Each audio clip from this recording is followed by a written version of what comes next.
Aoife, you're actually the most frequent. I think you've pipped Mickey Bartlett for being the most returning guest on this one on Buckshot. Yeah.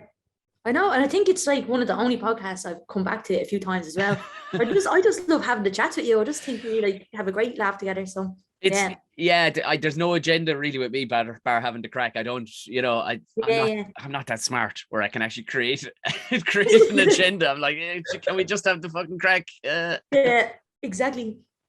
I tell you something, you're looking class. You were saying to me, I don't be putting on the video now, Tom. I haven't time to be fucking looking after myself. You're looking fucking class. I know. Like, I did lose a bit of weight now during the lockdown, but it's probably just more due to kind of like stress than anything else it was, I think. I'm not gonna lie, I'm not gonna sit here going, I've done this lovely diet and this lovely diet. Look at me, I'm stunning. I think that's probably what it was. It was stress because I was stressed a bit like there last year. But I've managed to keep it off though. So I'll tell you something. Yeah. Now that's your new book. Now. That's your new book. Follow Aoife's stress diet. Yeah. It's like just get stressed for a year and then like just like keep it off by just continuing, just eat healthy then after. It's grand. But don't actually do that. Just, terms and conditions apply. Don't do that. No, I feel good. I have to say I feel good. I've been going to counselling in the last year as well, and I found someone really good. And I think that's helped a lot as well. So yeah, I feel good. Yeah. That was often I think, what did you do to put the feelers out to find a counsellor that was right for you in a way? Like, you know what I mean? Because you don't want to find somebody who's, deals with fucking race car drivers' anxiety. You want somebody who can work for you. Like, how'd you put the feelers out for that?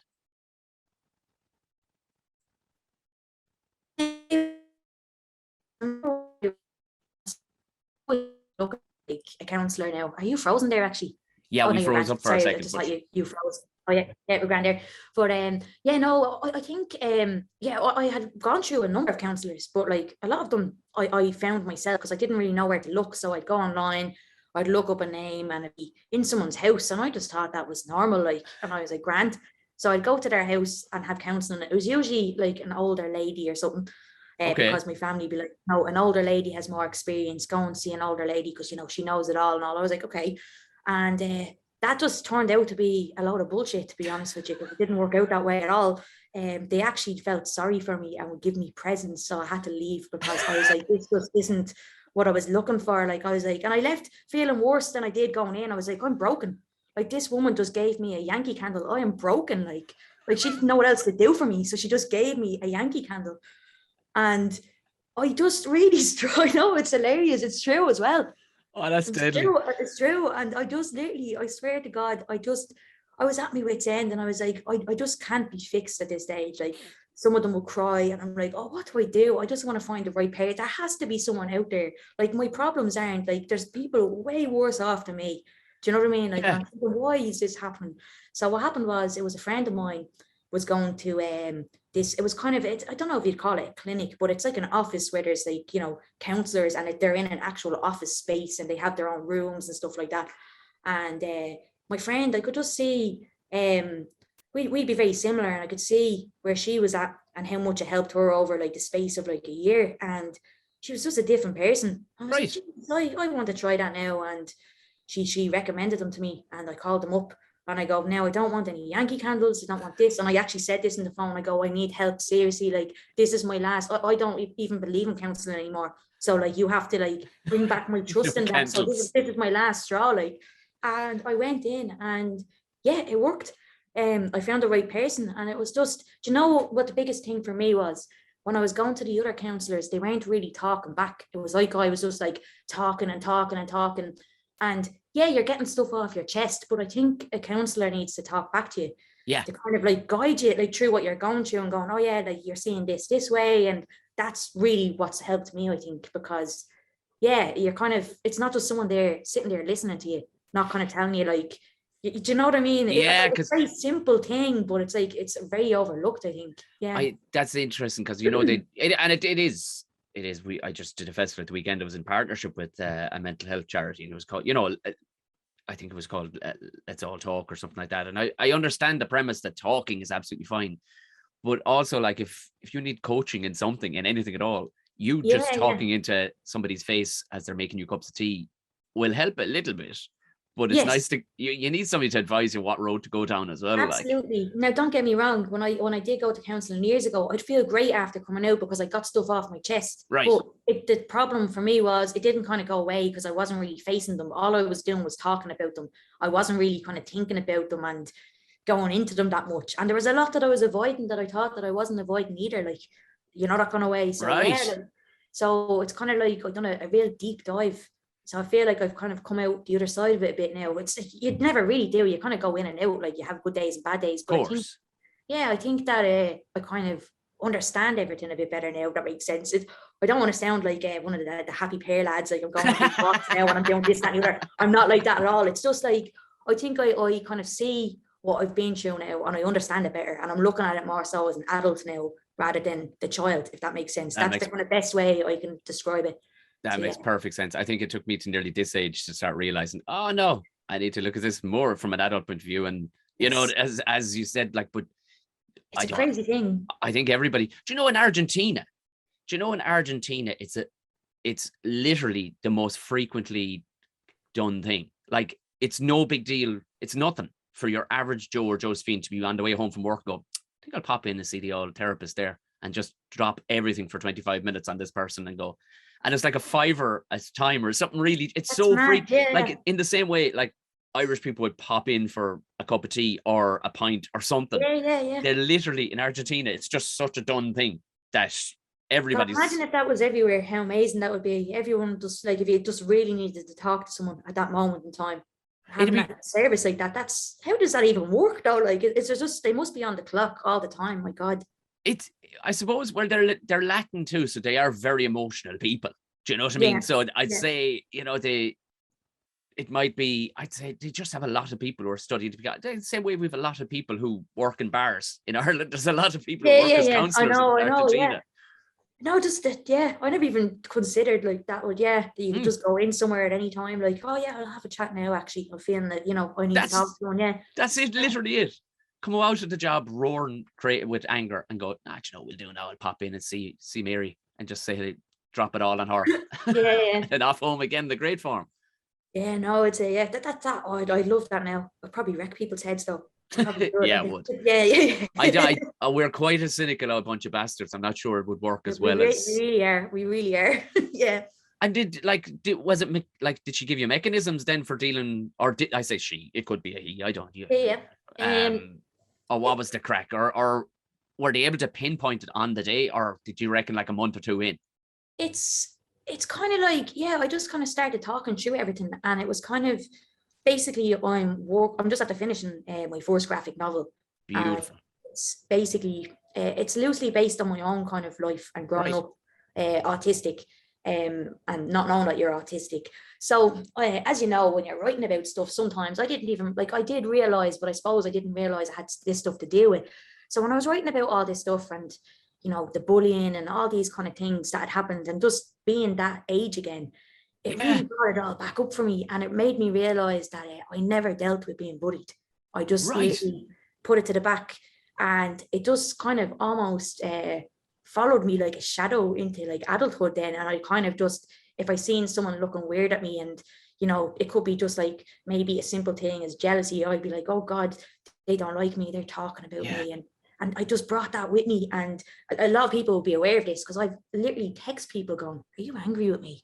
Did I do something like, Jesus, and it was that constant anxiety of, oh, what's going to happen? They're going to turn on me, because that's literally what kind of happened my whole life, like with like just growing up in groups of friends and all, like, and it was just, I just never dealt with it. And then when I just was writing this, I was like, no, I can't write about this and like talk about it to other people and try and help other people with this stuff if I haven't dealt with it myself. I haven't even looked at this part of my life. I've just literally just put it in and locked it away. So I went back and I was like, no, I have to go through this. And it was kind of like, it was like I was just putting on a front in front of everyone that like I'd always just been like a really kind of happy person, and I got on really well, and I am very much that person, and I've always been kind of part of that person. But I think it's there was a lot that I'd been through that I didn't deal with, and I think it was just weighing down on me. And I think a lot of people are probably like that. They don't realize they have to deal with things, and it's just you might deal with one thing and you still feel the same, if that makes sense.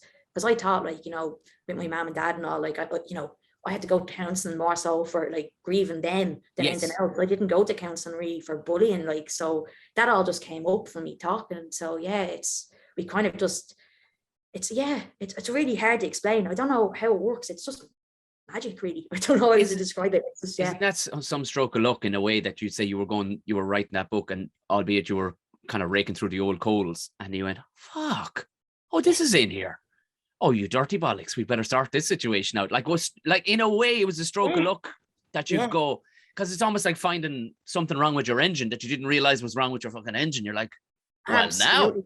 now, look what we have here. And now all of a sudden you've got a prime running engine afterwards going, That's it. That's exactly how it feels. And it was like so well hidden that like I could have just went the rest of my life without even realizing, only for I found the right person to talk to. Because it was like I was aware of all these things that had happened to me, but I didn't see them as myself. I just seen them like it was like an outsider looking in, and it was someone else. So I kind of just dissociated from it. So yeah, it was tough to face it. Like, don't get me wrong, but like now when I think about all those things, I don't look at it as like being that age again. Like, that scared feeling you get, and you're like, oh my God, like kind of almost the same feeling that you'd get. Like a really easy one to relate to would be the leaving cert. That fear, everyone remembers that fear. It's kind of, but you remember that because that's the age where it's kind of similar, kind of, if that makes any sense. I'm probably talking shite, but you know what I mean? No, I guarantee, I guarantee at some level, 70 to 80% of people even listen to this have gone, huh, okay. Because that's, even as you're saying it to me, I'm going, yeah, for sure. And you park that shit and go, right, tough it up and on you go, like, but it is there in your head. And I can think of 2 or 3 people that I've tried to advise before on similar things. No, not advise, but maybe say you should possibly see a counselor of sorts. Yeah. But again, you don't want to push it on anybody, because no doubt you had it said to you many times until you found the right one yourself. Yes, like, exactly. Like, and I think when you put pressure on people as well, they feel like it's an urgency to find a counselor for their family to see that they're actually doing something about it. That's what I found as well. And because like I went to like one session and my nana was like, are you better now? Like, she hasn't got a clue how it works. Like, do you know what I mean? So it was just the urgency of me finding someone so I could get better fast. So it was kind of like, there was that kind of on top of it as well. So it's kind of, I think it's very much a thing that you have to research and look up about people first before you go, because it's a lot of money as well. Like, it's not cheap to go to counselling. Damn right, yeah. I mean, and it's, that you want to find the right person, because otherwise you're going to end up spending a lot of money for like just, you know what I mean? Like, and have a house full of fucking candles. Yeah, exactly. Like, do you know what I mean? Like, so now if it's Yankee candles, that might work out because they're expensive, but you know what I mean? But, hitting the Christmas markets afterwards. Start going around November so you can get the Yankee candles in, so you can give them out as gifts for Christmas. That's my best advice. No, seriously though, like, it's it's very much, you have to find the right person. I think that's the main thing. It's, and you just, when you find the right person, you just know as well. That's you just class. Know because it's working. You can feel it working. It's a strange feeling.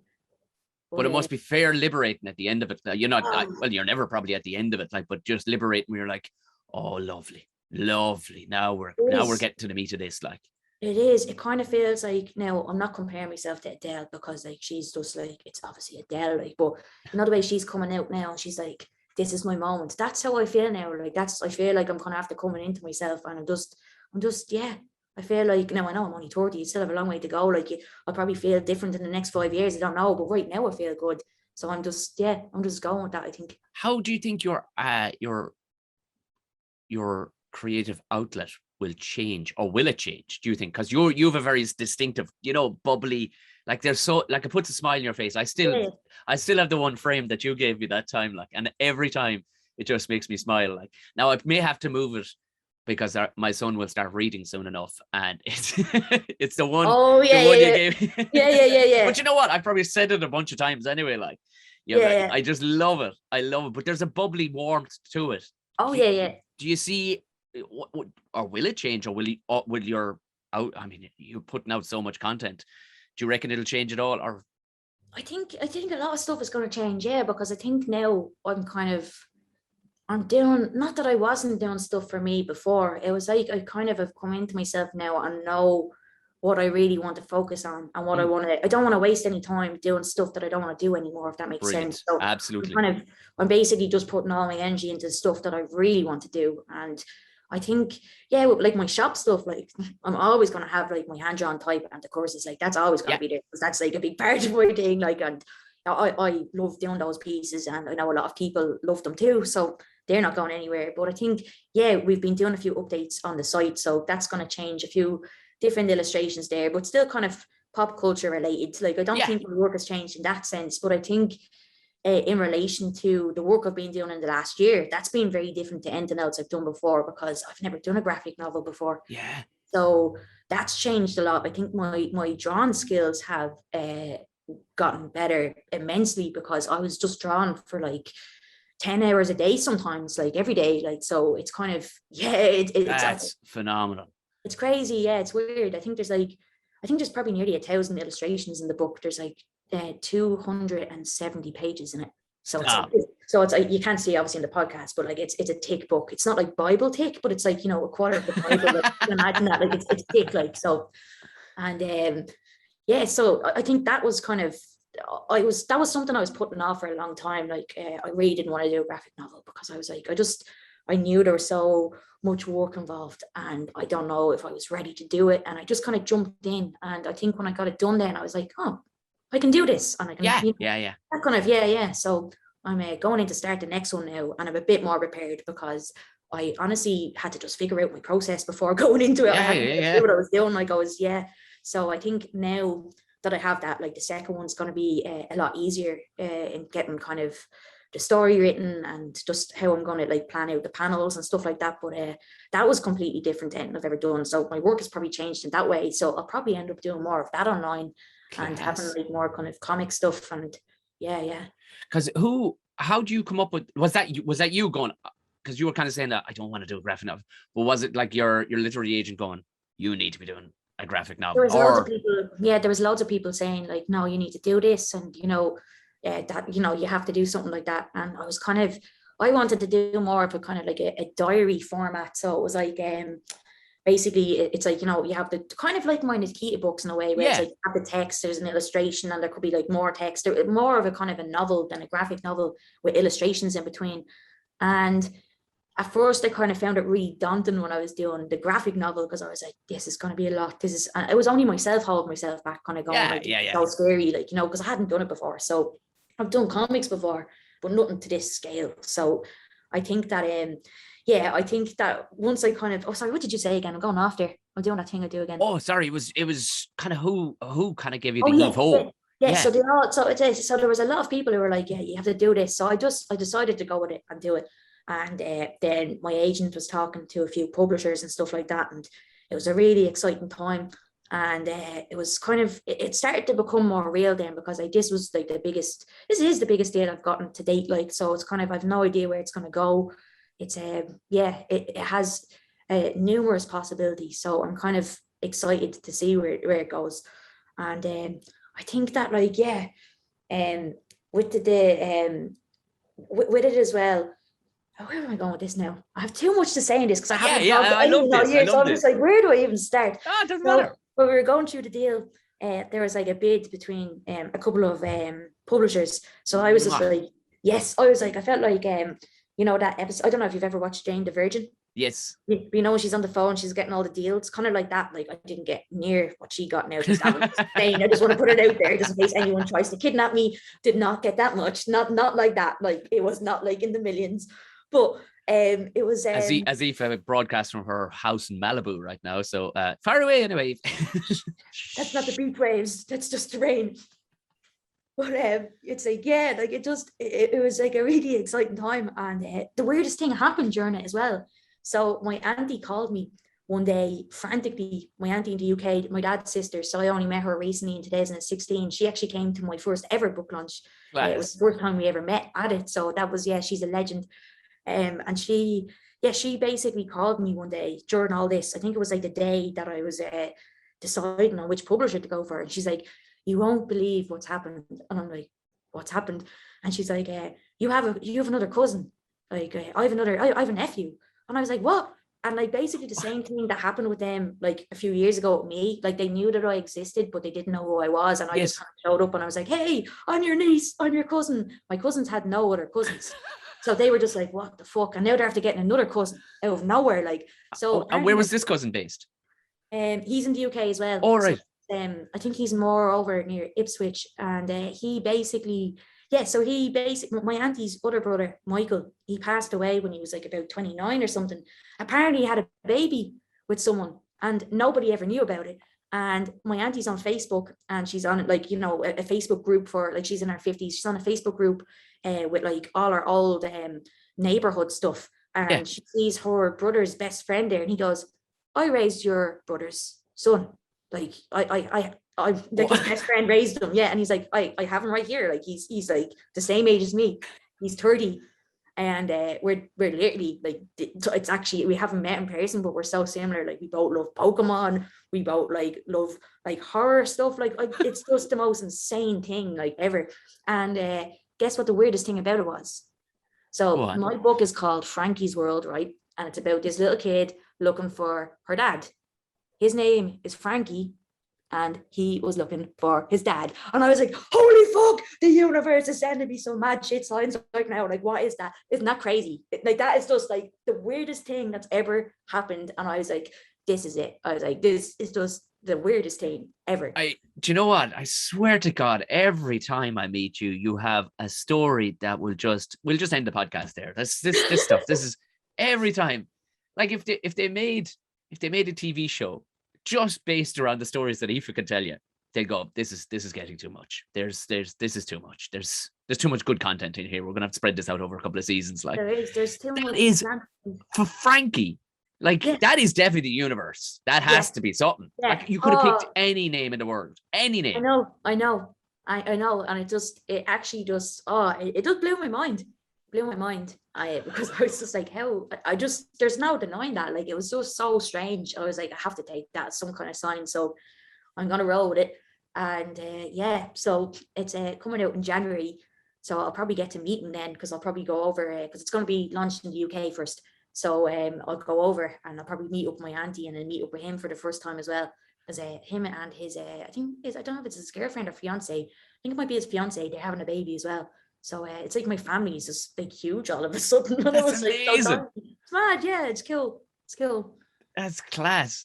And every so often, like, you know, because people still message me about your episodes or whatever, but somebody only messaged me the other day, and again, it was almost like, how did anybody know? Because literally, I'd only text you, hadn't mentioned on the podcast that I was going to be recording with you, but somebody out of the blue messaged me the other day and went, "Is Aoife Dooley the girl budgie?" And I went, "Yeah, she is the girl budgie with Paul Woodfull. Yeah, you're the girl budgie, aren't you?"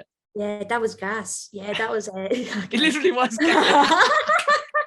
It was actually carbon monoxide. Carbon monoxide gas, yeah, technically, yeah. But yeah, that was really funny, because I actually didn't know. I went in to do like a kind of just like a test recording, and I didn't even know that I got it. And one of the main guys like literally messaged me on Twitter going, "Looking forward to the ad on Monday," and I'm like, "What are you talking about?" And the ad just came out, and I was like, "Oh my god." I was like, that's brilliant. Just the animation those guys do. I think it's Piranha Bar. Piranha Bar actually does all those animations. They're just next level. Like, that just felt really like Danny's kitchen. Like, it just, it's so crisp. It's brilliant. It's just like, I haven't seen anyone else doing work like that in Ireland. So I was really happy to be part of something that they were doing, because obviously, like, I do a lot of work as an illustrator and advertisement, so I would have been familiar with their work. But that was funny, because I remember was it the Joe Duffy show called me up one day. I'm working here at my desk, and they're like, "Hi, Aoife, we're just wondering if we can have just 5 minutes with you. There's a woman here in the line who's giving out about the word pox. She doesn't like it in your ad." And I'm thinking to myself, I don't give a crap. Like, I don't give a fuck who this person is that they don't like the word pox. Why are you calling me, disturbing me? I'm working on my book. Like, I think. And I was like, well, obviously I didn't have the confidence then to say it like that, but I turned around and I was like, "Sorry, I'm just in the middle of something." And I was like, "Oh, it's just 5 minutes, go on. And I'm like, "No, I'm working." I actually had to turn around and go, "I'm autistic. I don't like surprises," so they'd fuck off. I literally actually had to say that, and they were like, sorry, they wouldn't listen to me. And I was just like, do you know what? Like, cheeky fuckers. Cheeky fuckers. And it annoyed me, because I feel like I've kind of grown up a lot in the last year. It's like, I want to be talking about the work I'm doing. I work really hard. I don't want to go on someone's show to talk about like the word pox. That's a waste of my time. Fuck Like, off, yeah. that's you know what I mean? Like, what other artists or musicians you see going on the Joe Duffy show to complain about stuff like that? Yeah, Do you know what I mean? the So, word, like, ironically, you know what I mean? Like, they were being total fucking poxes, a lot of them. Do you know what I yeah, mean? so that was really funny. And I just kind of said, you know what, like I've been sent videos lately of kids dancing to this song and enjoying it and having a laugh, and they love the ad. And that's all I care about, like that it's making other people happy. Like, not, do you know what I mean? I don't want to go on and talk about negative stuff. Like, it's just, what does it do for you? Do you know what I mean? Listen, that's what I mean. Yeah, we know. Dave McSavage got in a touch of trouble for just basically describing Joe Duffy as being an absolute, misery monster, because that's what it's all about. Yeah, And yeah, yeah. to be able to root up somebody who, Don't get me wrong. We all love it to some oh yeah, extent, but like we yeah, all love a bit of Joe Duffy. But I think that, like, yeah, just for me, that's just not me going on to, like, what was I going to say? So you don't like the word pox? Like, what? You know what I mean? But there, I mean, you're doing some Oh. reaching for content that day if you were able to find somebody who had a problem with the word Oh pox. yeah. Like, Oh, it's hilarious. But yeah, that's been some mad stuff actually, like that's happened in the last year. Yeah, like a few bits of work. I haven't been doing too much work outside of the book stuff, so that was nice to do because I actually got to go outside. I got to do the actual voice recording. I remember that. Yeah, it was really nice. And yeah, weren't you a biscuit? I imagine you were I a was. biscuit. No, I was. And you were very good at the biscuit. Now I like that. That was, yeah, the biscuit, we got to see. that was amazing. Yeah, that was in the Irish Rail ad. I loved yeah. Oh, that was hilarious. That was I was in an actual teacup for that. They had an actual, like the ones in Disney World. It was actually like, it's real teacup with tea in it. Yeah, we're sitting in a real cup of tea in that. That's not photoshopped or Cinema 4D. That's a real teacup with milk and stuff. And did I not tell you the story? I don't think you did. No, I knew you had done it. We'd spoken, but no, you didn't tell me that you were in a real teacup. I'll tell you really quick though, but basically all the makeup I had on took hours to do to make me look so good as a biscuit. It took so long, and I couldn't walk through the doors because my head was so big, so I had to walk in sideways. Oh yeah. But I also had to put on this wetsuit, and I've never went surfing. Like, come on, like imagine me going surfing. So I didn't know how to put on the wetsuit, so I put the zip on up the front. And like, obviously the kids kept like bursting it open, so kept opening up and all the milk kept going in. It was absolutely scaldy, and the mask was melting into the cup. I had to put my shoulders down because biscuits aren't meant to have shoulders.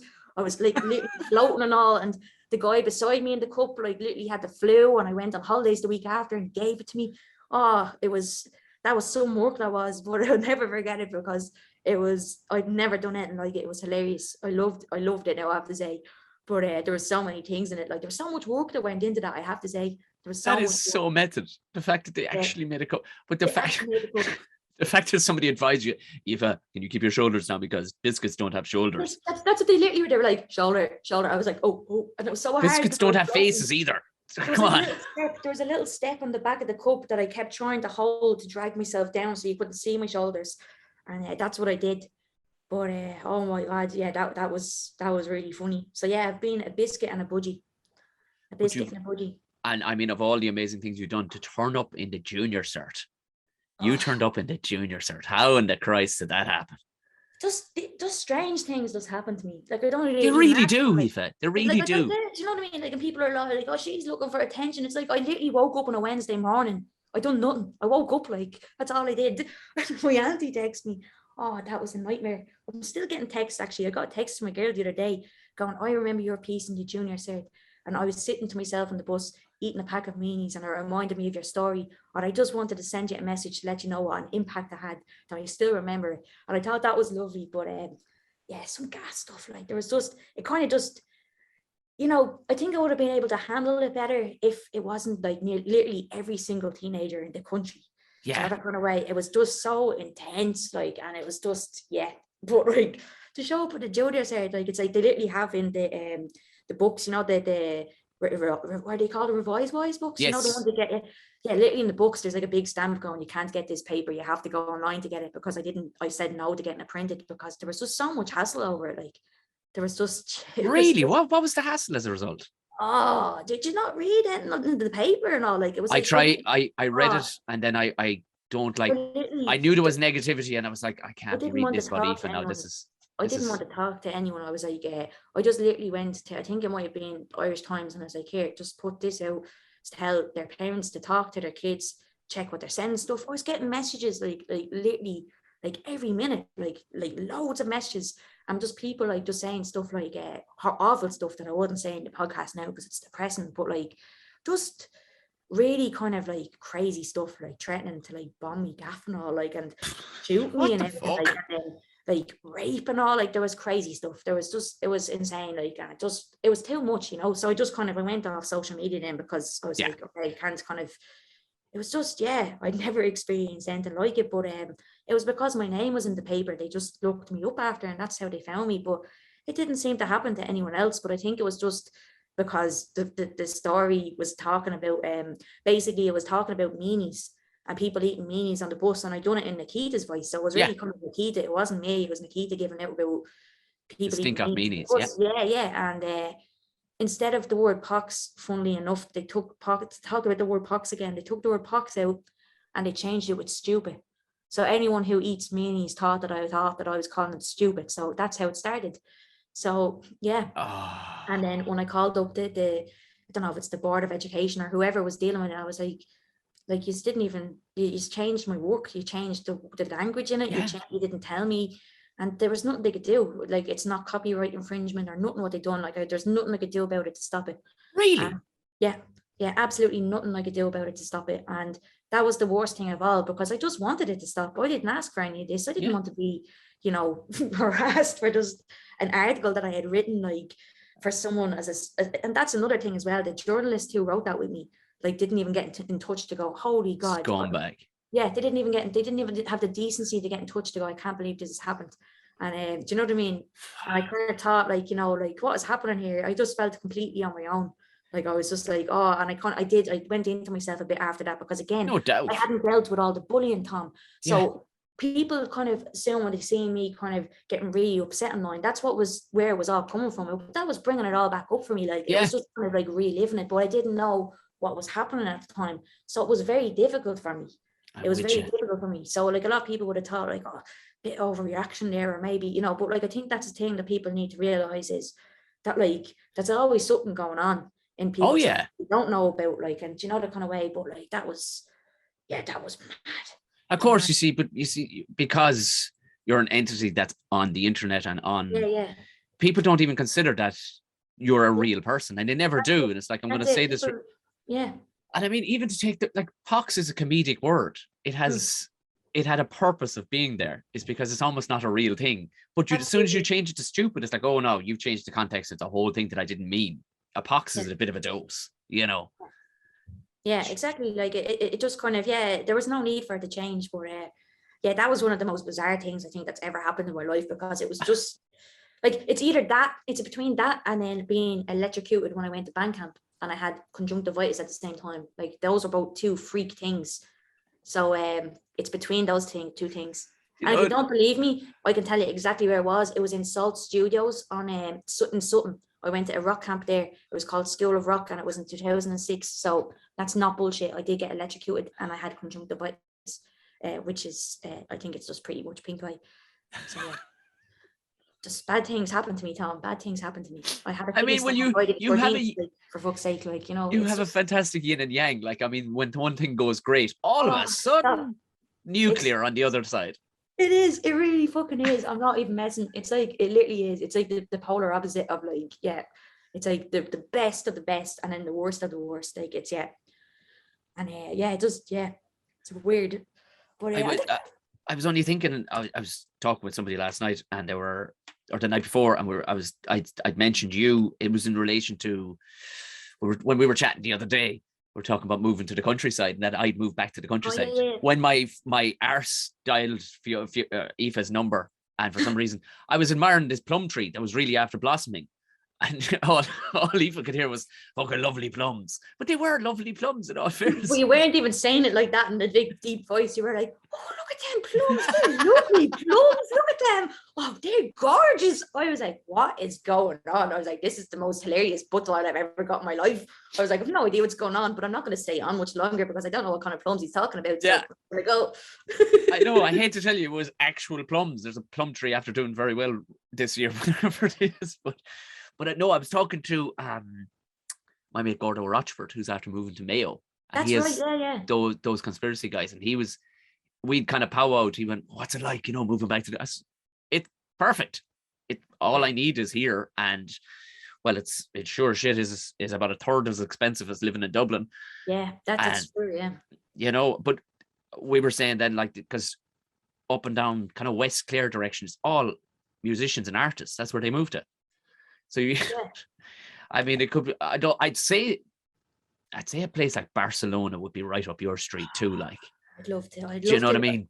I just would love to go somewhere just to kind of, because I've never lived outside of Dublin. Like sure, this is the first place I've ever lived, like in this apartment. So I think I would just love to go somewhere and explore. Like, and even if that was to like the west of Ireland, like I'd be delighted doing that because it's somewhere different, that kind of way. Like, it's just, I want to change, I think. Yeah. It'll only add to your creative content, I reckon, if you start seeing different buzzes, Yeah, I think so. I think it's time for that because, like my work is very much starting to change in that way, because it's kind of like, it's like I'm kind of doing it more for myself now, as opposed to doing it for other people. Not that all my work is about everyone else, but I do think there's an element of the work that like we do and the kind of like field that we're in. Like you see like on social media, people doing TikToks, there's an element of that, of like, what's funny to me and then what's funny for other people. And I think a lot of people do stuff that they think other people's going to be funny, but like, I found when I was doing, I see it all the time through comedy, through illustration, through all sorts of things where people are creating content for other people in the hopes to go viral. But like,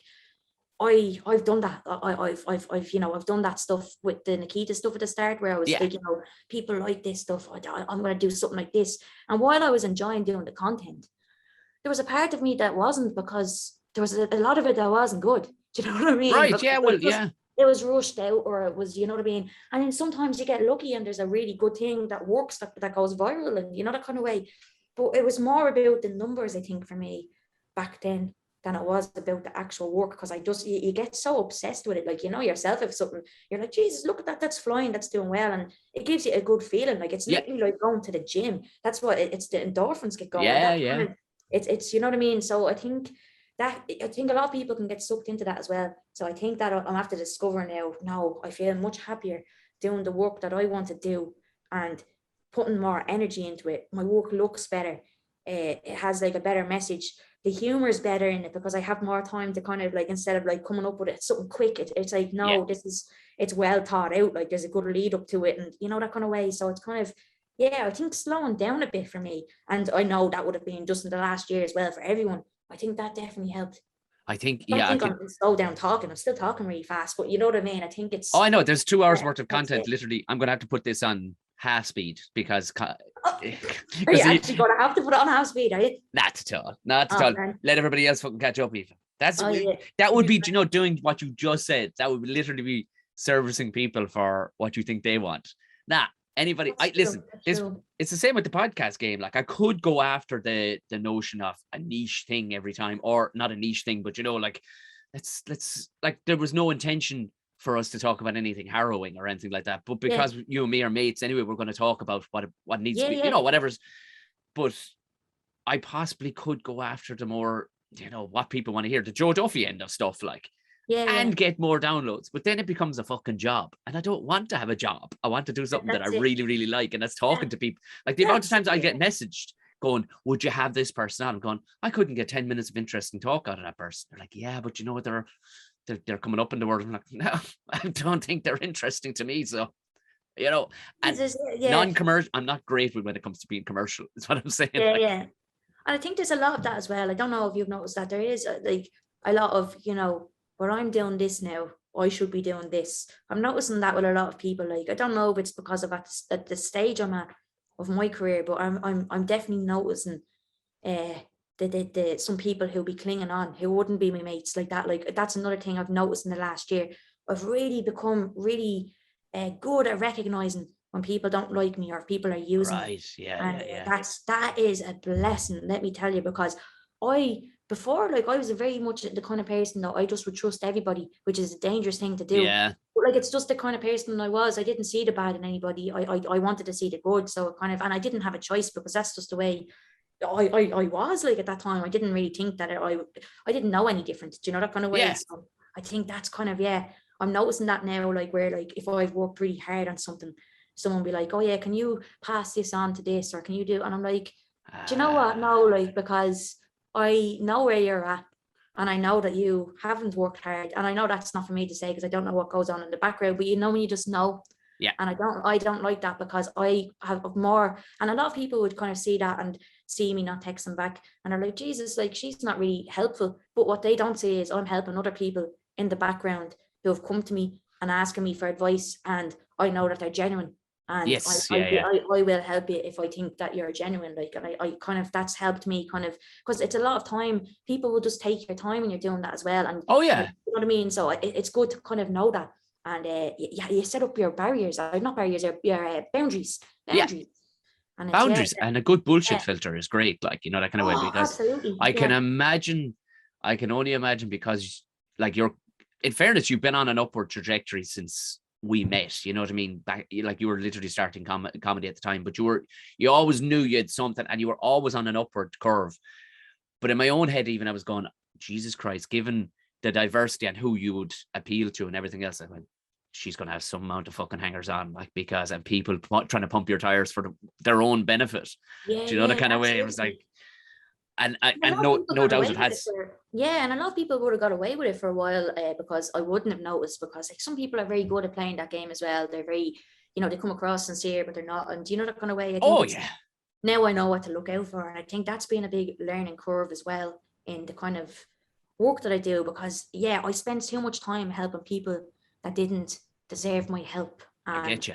yeah, and that was taking time away from, like, the stuff that I really wanted to work on, and that's the most important thing to me. It's doing the work that I, you know what I mean, and getting it Yeah. done. So yeah. But fair play. I mean, you've developed a brilliant discipline now at this stage. All right, maybe you use your personality in the right way, but to be able to sit down, I suppose you have a project ahead of you, but to do 10 hours a day, like, of drawing alone, like, needless to say, you love it.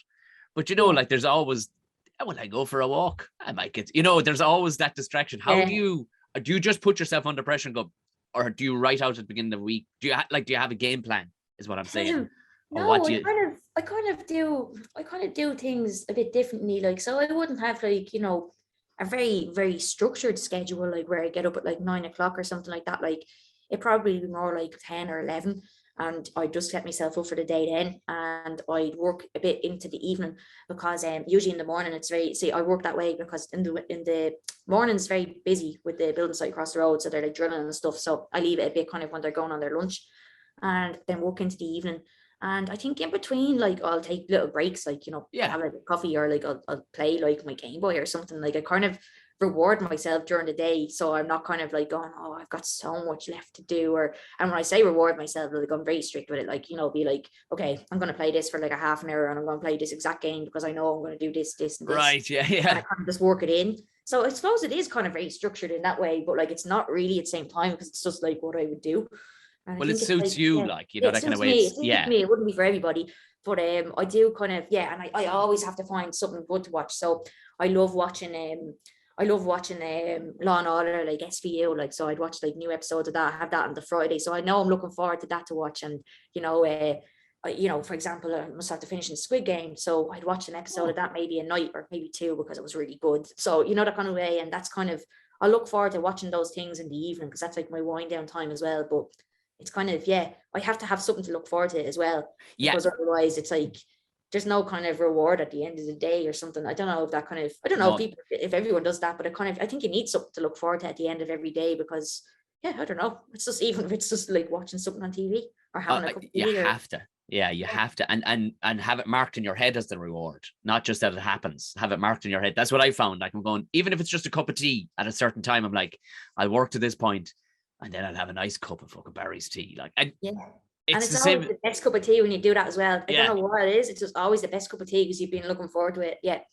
Was the Squid Games? I've been tempted, but every time I've still to finish off a few other shows. It's called Squid Game. I keep calling it Squid Game. It's called Squid Game. Yeah, it's very good. Is it? Very good. The only thing I heard was I seen this Korean girl talking about it on TikTok. I'm not on TikTok, but I actually seen the video on Twitter, and she was saying that one of the characters, the translation isn't right. They actually make her look kind of more dumb, but she's actually really intelligent. So I found that really interesting after watching it.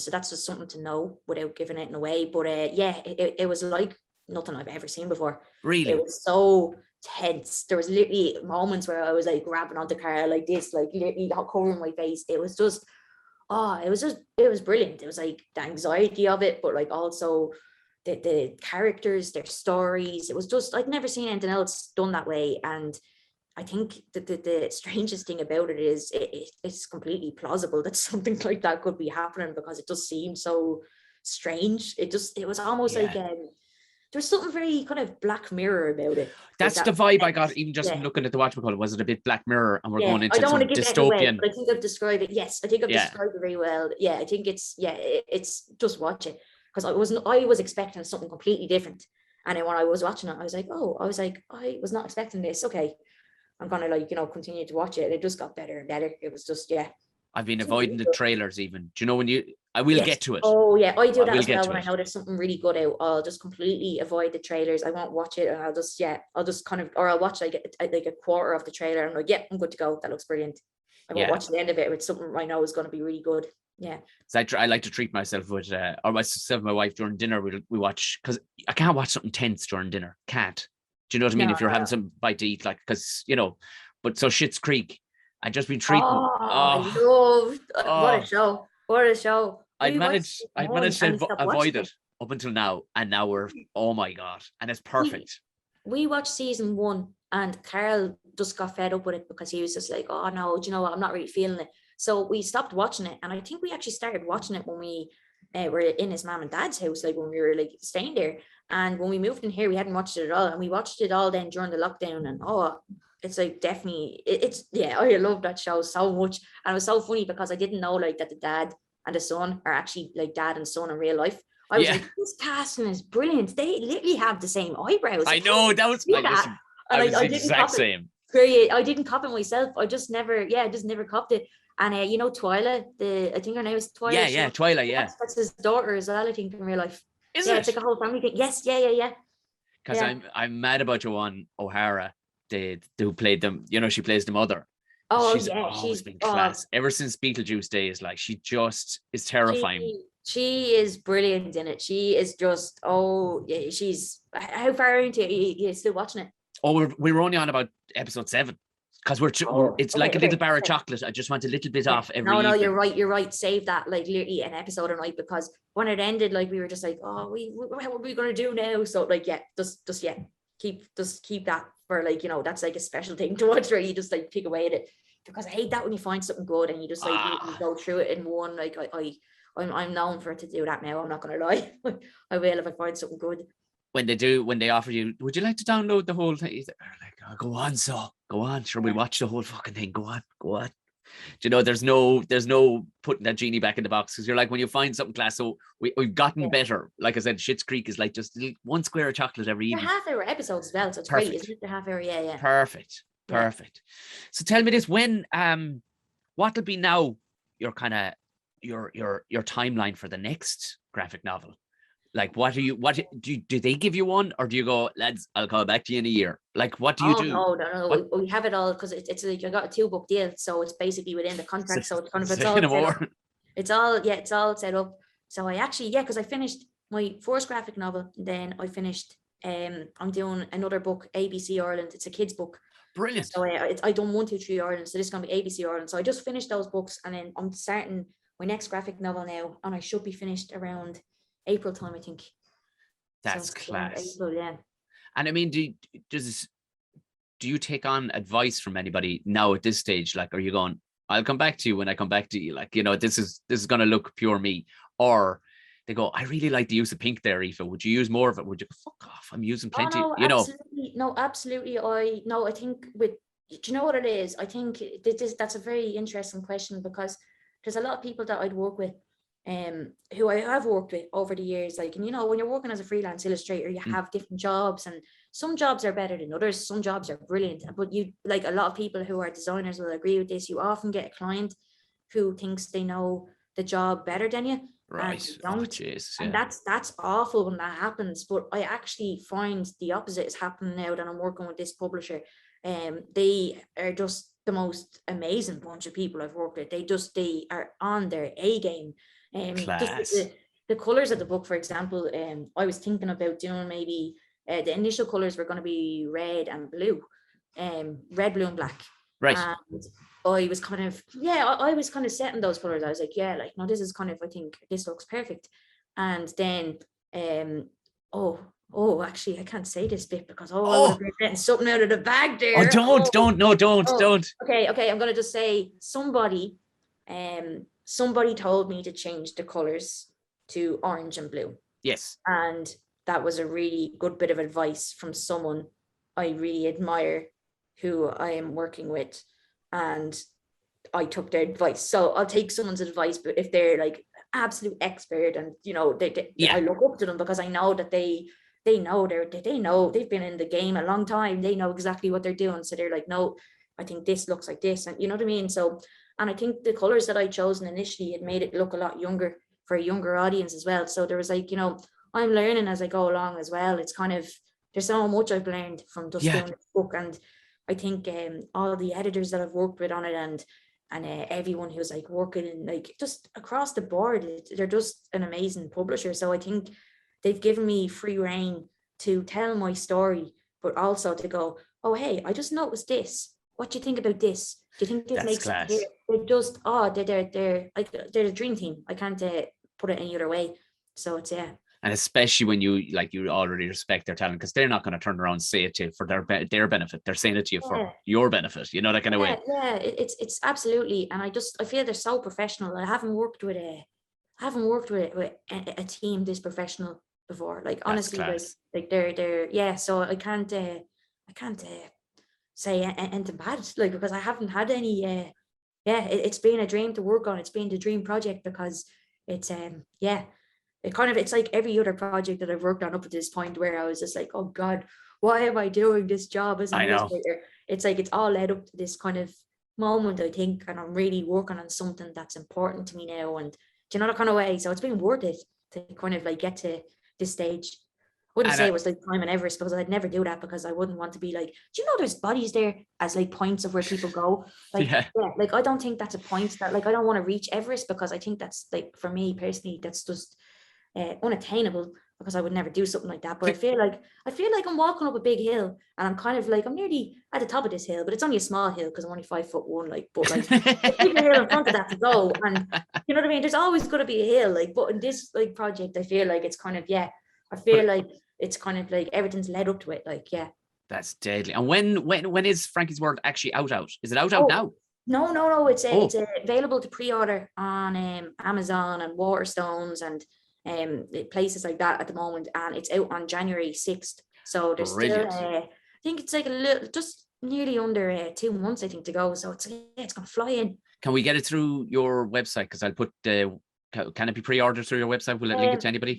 Yes, you can. I think a little banner comes up, like a little kind of notification. I think it does, yeah. Because I was setting it up because I'd be putting your website. Also, there's a ton of your class merch as well to be had there as well. Your slick website. It looks so lovely. Like it's a proper. Oh, that does. Oh no, that website. Oh, you mean my actual work website? Your work website, yeah.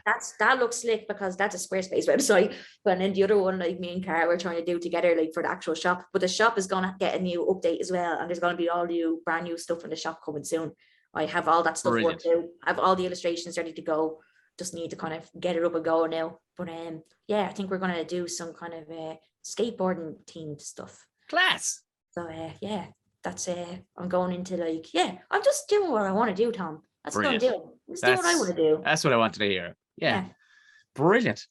Aoife, this has always been a joy. Sorry for mentioning the plums the other day and freaking you out a small bit, but I know you're grand. I honestly, like, I wish I had recorded it, because it was just so funny. Like, it would have just been hilarious to put onto the podcast anyway, because I was just like, hello, Tom, what's going on? That'll tell you where I'm at in my head, where I get excited now on a daily basis by berries and plums growing outside.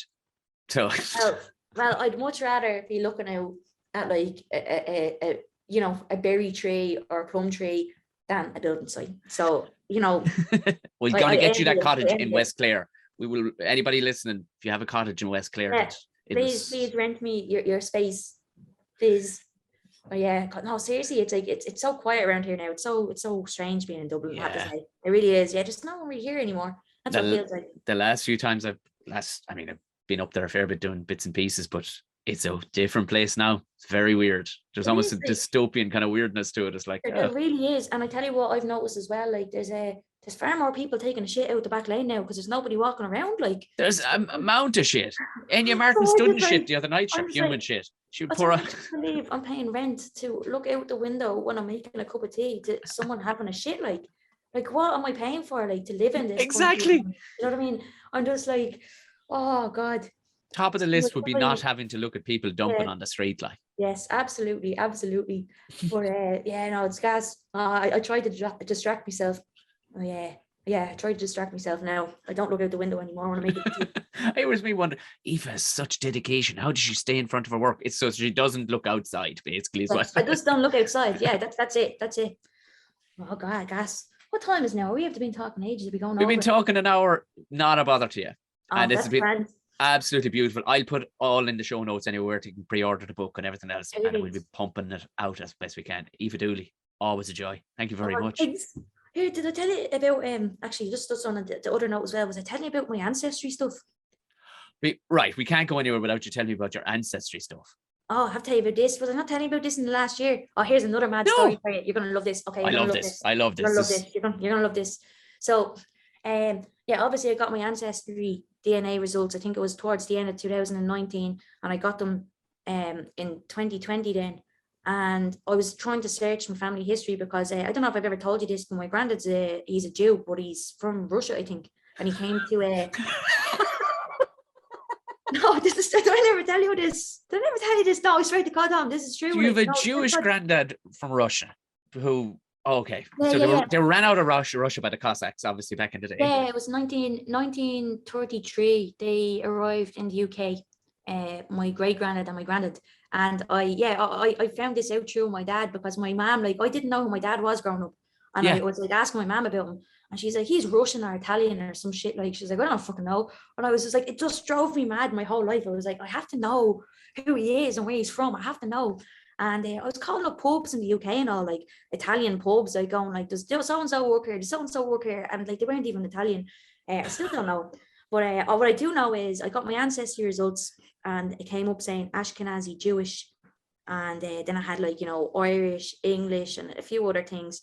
And then basically I brought it into my heritage, and I've done a bit more research there, and it kind of gave me a more clearer picture of the area, and it has like Poland, Ukraine, and a bit of I think a bit of Russia. So it is in that area. Like, so I was like, okay, so this is the little, they give like a more kind of a honed in area of where your ancestors came from. So I was like, okay, so this is where they came from, but that's as close as I've got. But I was looking through someone's family's tree that I found, and they were 100% Jewish. So there was no other way that I could be related to them, only through that side. And I was like, okay, I'm going to look at their family tree.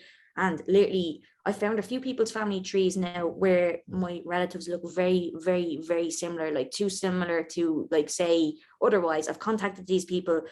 Some get back to you, some don't. A lot of the time people don't because they just want to get their DNA. But this one woman got back to me and I was like, your granddad looks like my great granddad. Here's a picture. And she was like, oh my God, they really do. And like, we just got chatting about it. And she lives in LA and we were just chatting and we were like, oh yeah. So like, we're like distantly related. So this, you know, your great granddad could have been like my great granddad or your great great granddad or my great great granddad. And we're trying to figure it out. We never really figured it out. But what I did figure out was she turned around to me and she said, what was it? Oh, I see you're an illustrator. I worked as an animator for 30 years. And I said to myself, I was like, this person's worked as an animator for 30 years. Like, they must know their shit. I looked up this person and they wrote the pilot. I'm not saying they didn't write the pilot. I'm talking bullshit now. They worked on the very first pilot episode of the Rugrats, and they worked on Ren and Stimpy. And I was just like, I just lost my shit. I was just like, oh my God, it's in the blood. It's in the blood. I was like, literally, I just thought that was amazing. And I have found other people who work in TV and work in art. I have found other cousins like who are like that, like distant cousins. And I just thought that was amazing. I haven't found my family, haven't found their real name or where they came from, but I did find one of my distant cousins is an animator, so that was pretty cool. So yeah. Once again, How do you do it? I knew I had one more mad story in the last year. I can't wait till our next podcast just to see what you found out in relation to Arnold Schwarzenegger or something. And that would be gas. Imagine that. Like, no. I actually could. So you're part Jewish. I told you this. I thought you knew about this, even a tiny bit, because I've talked about it a bit online, like, but not too much. But yeah, I've talked about like the whole kind of ancestry thing. But yeah, it's really interesting. I can't find any records. Very, very hard to find records. But it's I'm dying. It would have been a kind of a mad time for the poor old Jewish lads back in the day, I suppose. You know, absolutely. And I think a lot of people back then as well, when they came to the UK, like a lot of people wanted to blend in. So like, the English second name, and there was a lot of like, we all know, like, so it's kind of, you wanted to hide a bit, like you wanted to blend in with people, you didn't want to stand out at that time. So I completely understand as well. But I just would love to know that part of their history, because it was kind of like erased away. So like, I'd love to know more about it. I have no doubt through some strange happenstance where you'll end up drawing something for somebody by pure fluke, who ends up having a cat that was related to somebody who turns around and was able to give you the full story. There'll be some connection made by the time I talk to you next on the podcast. I guarantee you. Who knows? Yeah. Who knows? Because it's literally like one of those things where, just weird things happen. Well, I take all the good weird things, because the good weird things are like, the good strange things are kind of like, that's just mad. Like, I can't believe that. Like, that's just like crazy. Like, but so I think it's been a strange year, but a good year in that way. A class year for you. Random things happening. Brilliant. Well, pre-order Frankie's World now, and just go through the link in the show notes. Aoife, what an absolute pleasure. Thanks a million. Well, thanks for chatting to me again.